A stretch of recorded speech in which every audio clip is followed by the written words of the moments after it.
Wow, this is really testing me today. This is a real test, folks. This is yeah. So now, hopefully, Gabriela, view request. Hopefully, let's see if she can connect with me because I'm not getting anything. Yeah, this is. Well, I see way better now. You can see me way better now. The thing is, it's so funny because you're so frustrated. I'm seeing everything you're saying, but I can't talk to you because it wouldn't let me join. Uh, you know what, Lucho? This is good because one of the things, one of the things that I learned from Amy Jo Berman just this week was because I bought this class that she has. It was like $300, but it's so worth it because it's an Yeah. investment that I'm so happy about. She talks about I think it's called Wicked Cool Confidence, the program.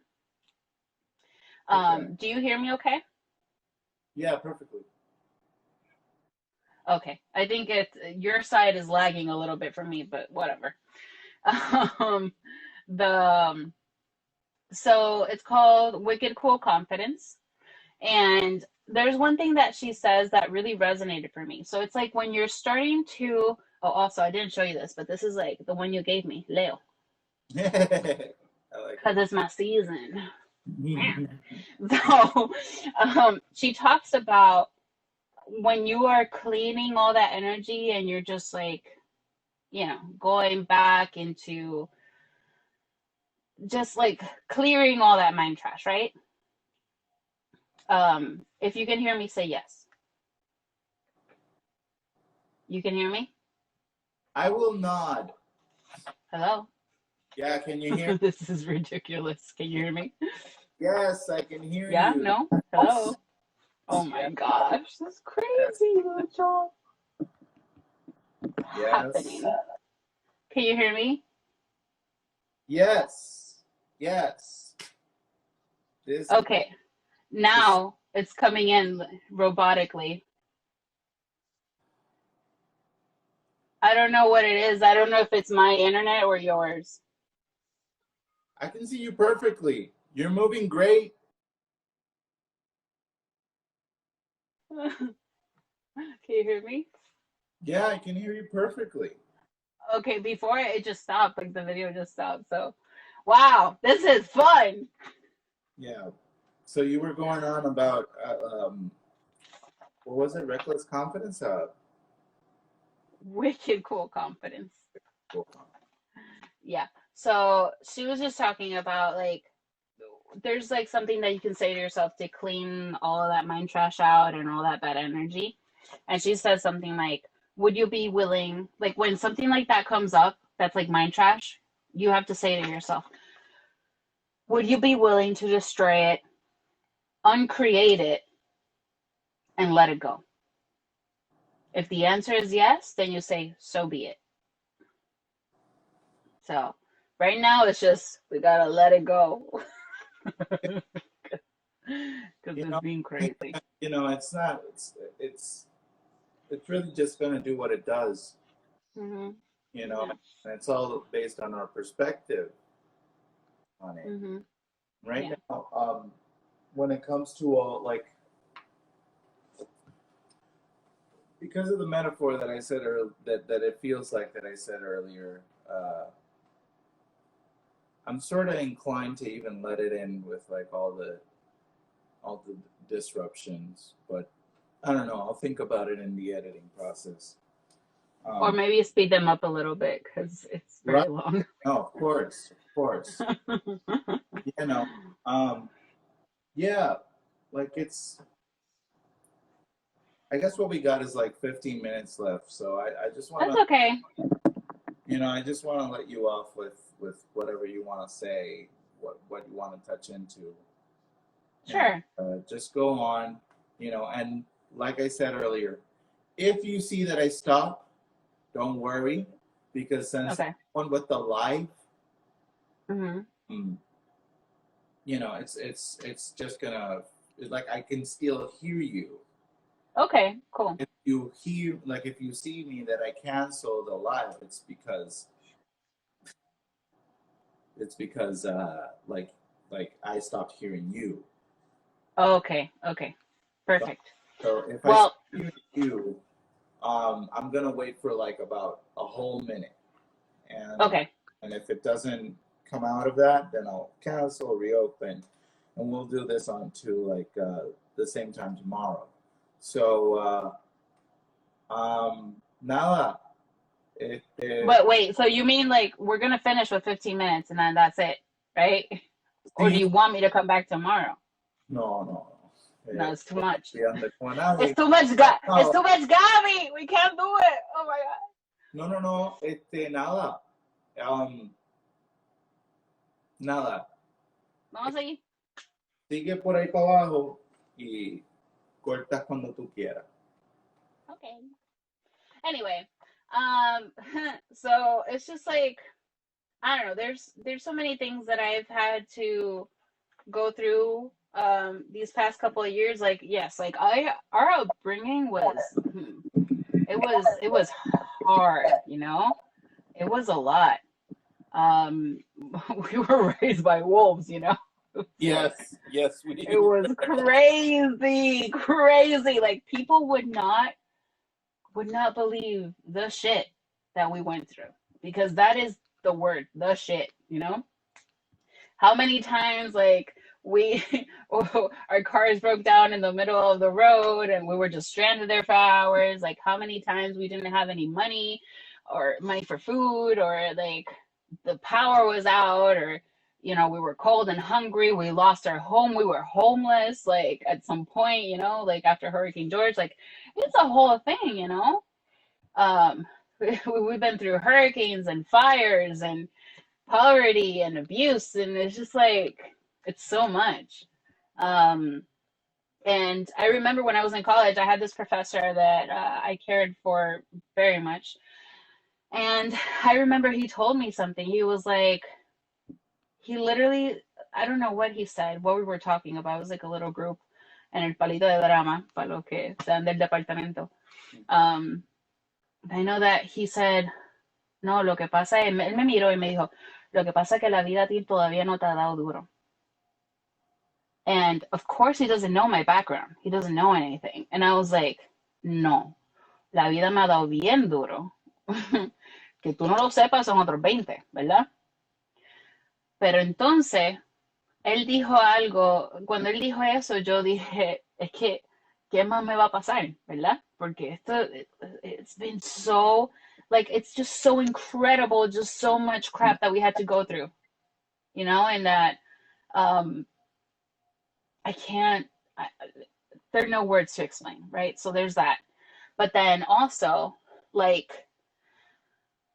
I, it resonated with me years later when I moved from Chile to New York. Acá en Nueva York, de hecho, yo me vine a Nueva York con $100 en cash. Yo, you know, another crazy move. Pero espérate. Yo me quedé en que años después él te dijo que. No, no, no. Él me dijo eso, ¿verdad?